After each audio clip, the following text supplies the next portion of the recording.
My name is Jack Seymour. I grew up in Hong Kong paddling at the VRC, but actually mom is from Canada, dad from South Africa. My dad sells surf skis in Hong Kong, and he used to organize a lot of our local races as well as the Dragon Run, which is kind of our bigger one-man and surf ski race in Hong Kong.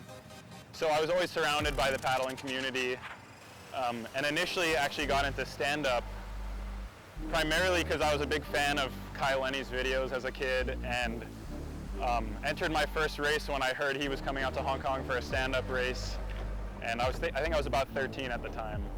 Started canoe paddling about a year later. My mom started paddling at the VRC, our paddle club there, which we were always around. I mean, my dad, he stored his surf skis at that club, and that's kind of one of the big hubs for the paddling community in Hong Kong.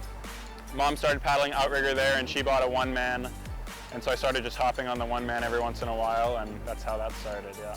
When I first started in stand-up, at the time probably my biggest influence was Michael Booth.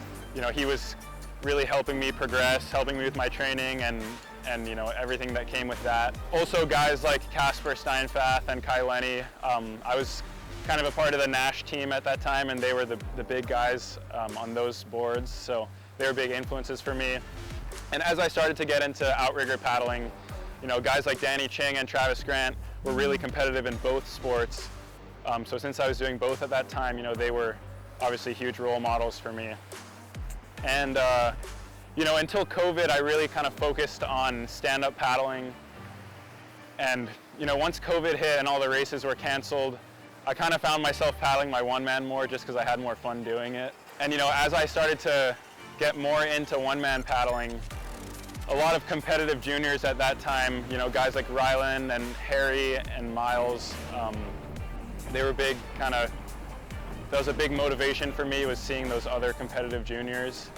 And as I moved out to Hawaii for college, started training with those guys every day, and also guys like Kai Chong and Jimmy Austin, Travis Grant, a part of that group too. And Jimmy especially, he became a big role model and mentor for me.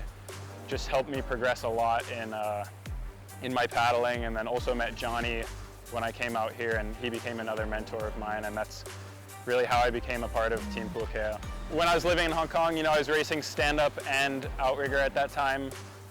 I'd travel all around the world for stand-up races, going to Japan and races in California too. The Pacific Paddle Games was one of the big stand-up races at the time. So seeing guys like Danny and Travis there, and I got a lot closer with Michael Booth as well. He was kind of coaching me. Spent some time with him in Australia. But Danny and Travis specifically, I did my first big outrigger race in 2019 at the Gorge, and did a session with Danny there on the two-man, and that was pretty eye-opening for me, just seeing how he was surfing the bumps there, and I hadn't really been exposed to any kind of outrigger paddling at that level. It was kind of the first big outrigger race I did with a lot of competition. Got to race against those guys, as well as other top juniors, Rylan, and even Blake Rohrbach was one of the big juniors at the time. He's not paddling too much these days. I think he's getting back into it at Lanakila now, but him and I were actually first and second in the juniors that year, which was funny, but I think he was probably 10 minutes ahead of me. But even spent some time paddling at Lanakila a couple times when I was 15 or 16, when we'd go in the summers to visit family in Canada, and we'd stop through LA and went and paddled at Lanakila with Danny. And so he was an early influence for me for sure. I moved out here and hadn't even really met or gotten to know any of these guys that I was training with, but they were all,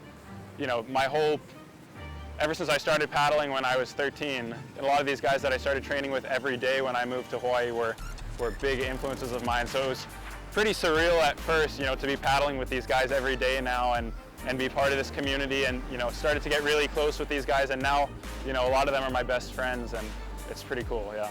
Within paddling, probably my biggest challenge when I moved out here to Hawaii was just getting used to the different water. I mean, in Hong Kong, I was training in flat water every day, and when I first came out here, I'd be able to be, a lot more competitive in some of the flat water races when there was no wind, and I had the fitness to be up there, but I really just struggled to find my rhythm in the bumps. So over the past few years, that was like the biggest focus of mine, was just, do as many Hawaii Kai runs as I could, and, go paddle out at Makapu, and get more comfortable in the surf. And I really feel like I've finally gotten to the point where, I don't go into races hoping for any certain type of condition anymore, whether it's flat or there's bumps, or I feel comfortable in all of it now. The most special, memorable moment so far was like just recently, where I was able to win the Maui to Molokai, which is crazy. I mean, I couldn't believe it at the time. I couldn't believe that I was in the lead, and I really didn't even know it. I was kind of on my own for about an hour in that race and had no idea, and kind of got to within half a mile from the finish and saw Tristan behind me, and knew he was going to be one of the most competitive guys for that race, and didn't see anyone else ahead of me, and just I didn't really process it at first. I couldn't even believe that I had won, I mean, I haven't won very many races out here, and that was a big one to get that one. Yeah. The paddling community is amazing. I mean, I moved to Hawaii. I had never been to Hawaii before I moved here for college. Didn't know anybody, on a personal level. Obviously knew people through social media and things like that, just in the paddling community. But, I came here and instantly felt like I had people who were, looking out for me and had my back. And, everywhere that I've traveled for racing and paddling, like, everyone is just so hospitable, and there's always just, no matter where you go, there's a paddle club somewhere, and you're able to get on the water, and you instantly have a group of people who are, who you can connect with and can be friends, I think the best piece of advice for a young or beginner paddler is just to try to surround yourself with people who are a lot better than you are. And paddling is a competitive sport, especially with one man, you're competing against everyone. It's an individual competitive sport. So sometimes it can be kind of hard to leave egos behind, but it's really, you're gonna progress so much faster if you can just be a sponge and absorb as much as you can from people who are more knowledgeable and experienced than you are. And that's just gonna help you progress that much faster. Just train with people who are faster than you, surround yourself with people who are more experienced. And I think just the support, that we get through Team Puakea. I mean, we train together every day. We're all best friends.